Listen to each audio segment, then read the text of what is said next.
For our viewers across Africa and the rest of the world, this is NC Continental Prime. I'm Kofi. Bartels, you're welcome.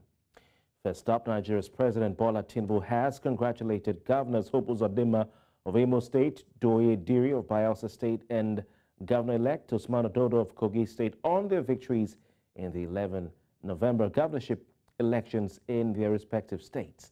The Nigerian president also commended the electorate in 3 states for their participation in the electoral process, affirming the resilience of democratic institutions and the power of Nigerians in shaping the nation's political landscape. Nigeria's president said the outcomes of the election reflect the wishes of the people, and he emphasized that democracy thrives when voters reward competence, transparency, and good governance. And staying with those elections, and in the meantime, civil society organizations in Nigeria have described the just concluded off-cycle elections in Bayelsa, Imo, and Kogi states as a further decline in the efforts to improve the nation's electoral process. This was as several of them gave their final reports after monitoring the elections in the 3 states, saying that despite efforts to reform the nation's election legal framework, no significant improvement had been recorded. They also criticized the actions of politicians and called for urgent reforms of political parties. New Central's Idom Joseph compiled this report. The just concluded off-cycle elections in Bayelsa, Imo, and Kogi states, according to election observers, were characterized by voter inducement, disinformation, ethnic sentiment, and abuse of power by incumbent governors, amongst others.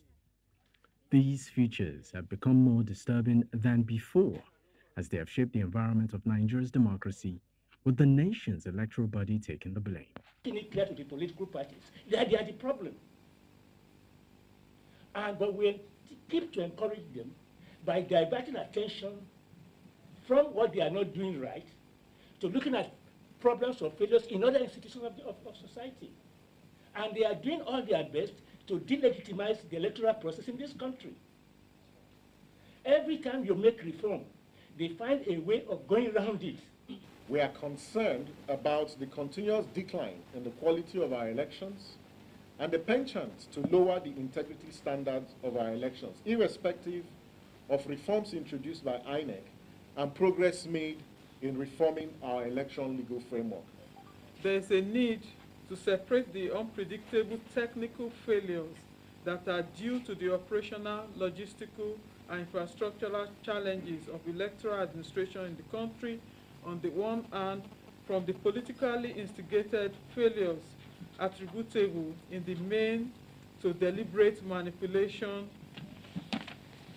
by candidates, political parties, and their proxies. While stakeholders emphasized the need for political parties to be a major cog in the conduct of free and fair elections in the country, they accused incumbent governors of abuse of power, saying that their actions pose a major threat to democracy. We keep emphasizing electoral reform. But if you don't do political reform, then you can't get anywhere. Even if you have 5 years, one term of 5 years, the problem is not that you have 2 terms or 1 term. It is that the political parties are behaving in a manner that shows that they are deliberately trying to scuttle democracy in this country. Election administration requires fundamental reforms to not only inspire public confidence, but enhance the legitimacy of election processes and outcomes. This includes fundamentally reforming the election management body, in this case INEC, as well as the attitude of politicians to elections. With stakeholders calling for amended Electoral Act, they have also urged the National Assembly to speed up the process of legislation for a special election tribunal.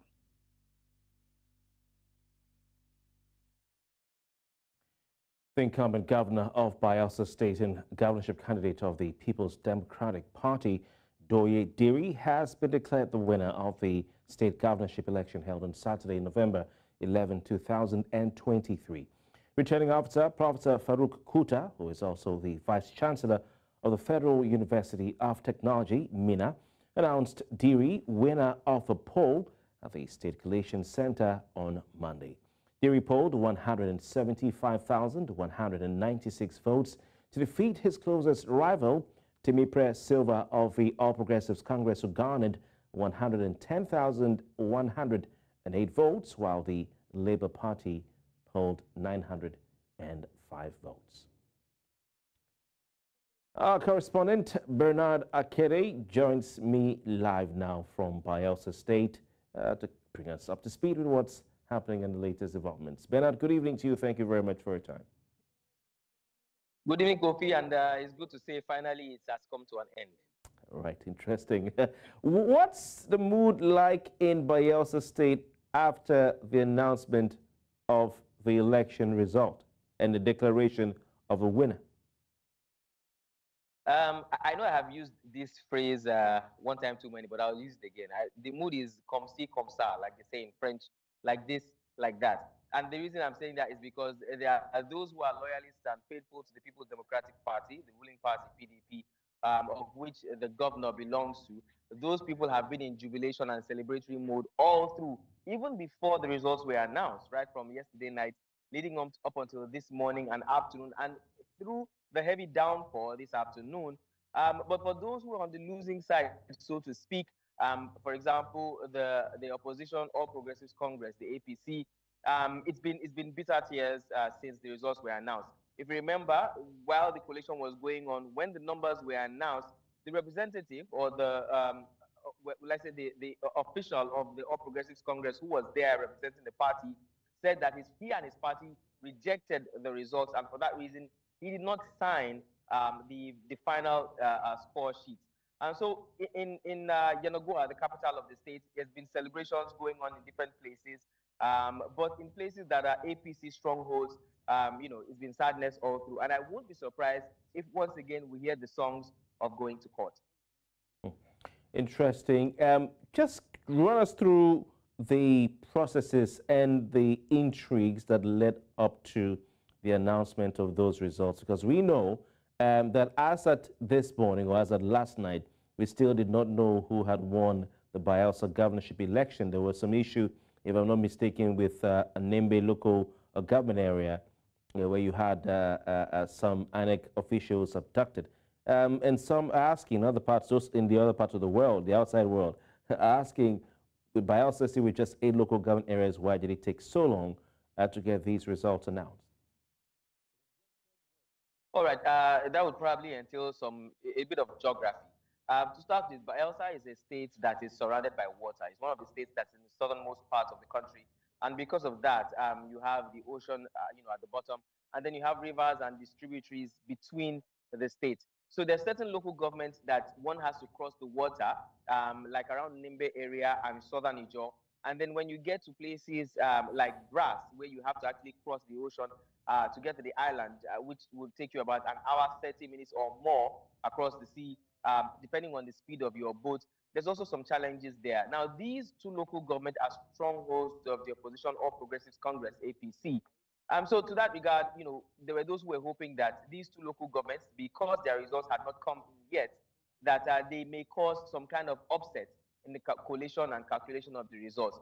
But before then, yes, just 8 local governments to be read, and one would have thought that this wouldn't take long. In a few hours, this results will come in, and everything will be sorted. However, 6 of those local governments came in as a Saturday when the election was ended, but the remaining 2 being those 2 I mentioned earlier, Brass and Southern Ijo local governments, didn't come in. Now, for Southern Ijo local government, this probably happened because 2 of the polling units in that particular local government were unable to cast their vote on Saturday, possibly owing to the fact that there was a boat that capsized going to that area, that's Southern Ijo local government, and some polling materials were lost in that boat mishap.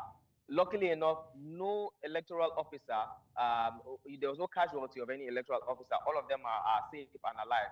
Also, there was 1 electoral officer or INEC staff that was kidnapped, but later released, as we heard from the PRO of INEC in the state here. Now, going to Brass. Brass is quite a distance, as I mentioned, over an hour, 30 minutes, depending on the speedboat you are using on the water. So before the electoral materials could come in from Brass, get to the to the mainland, if you want to use that word, and then get to INEC office, it took quite a while.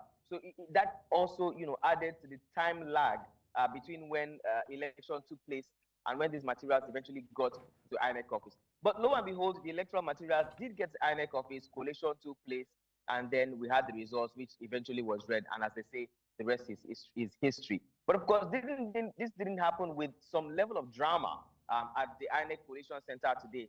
As a matter of fact, there was one very interesting one. I think we caught that on camera, as a matter of fact, where one party official was complaining about some of his people being threatened, particularly in Brass local government, that they were threatened, there were death threats, that there was intimidation, and and all of that. And while this fracas was going on, as a matter of fact, there was a punch somewhere in between where this particular person punched the party representative of the All Progressives Congress (APC), and police officers had to intervene to separate them. The good thing is, around that period, the meeting was adjourned for an hour while the documents from Brass was being sorted out. So eventually, this is just, would I say, a brief overview of some of the drama that took place. Again, as I said, the rest is history because results have been announced and there eventually is a winner. All right. Interesting. I must correct, I did say the abducted INEC official was in Nimba, I think it's Agbama local government area. One of the candidates who lost out been saying today, following the announcement of that result. And before you go there, are you saying it's just because of the terrain and the water or the riverine terrain of Bayelsa State? That's what led to the delay in announcement of results compared to Imo State and Kogi State. Is that what you're saying? And also, what have the candidates been saying today following the announcement of the results and declaration of winner? Well, I'm saying that the topography or the geography of the area is was a contributing factor to why there were delays, but not entirely the major factor. Now, contributing factor because of one, the distance, and secondly, because they had to go across water for this election and then to retrieve the results as well. Secondly, because two of the polling units in one of the local governments were not able to conduct elections on Saturday, meaning that elections were moved to Sunday. And if that be the case, of course, before elections will conclude and then collation will take place in those local governments, and then the materials will now be transported to the state capital, talking about Yenagoa. That will also take a while. So that also was a contributing factor. And then, of course, there were places where there were cases of, will I say, pockets of violence in some of these particular local governments as well. Particularly cases of such did make the news in places like Brass, which is across the ocean, like I mentioned. So all of these put together, including some that I may not be aware of or that I may not have mentioned, would have been some of the reasons why there were delays to these to the announcements of results eventually. Okay. Bernard Akede, thank you so much for your time and for the report all the way from Bayelsa State. Thank you so much for having me, Kofi.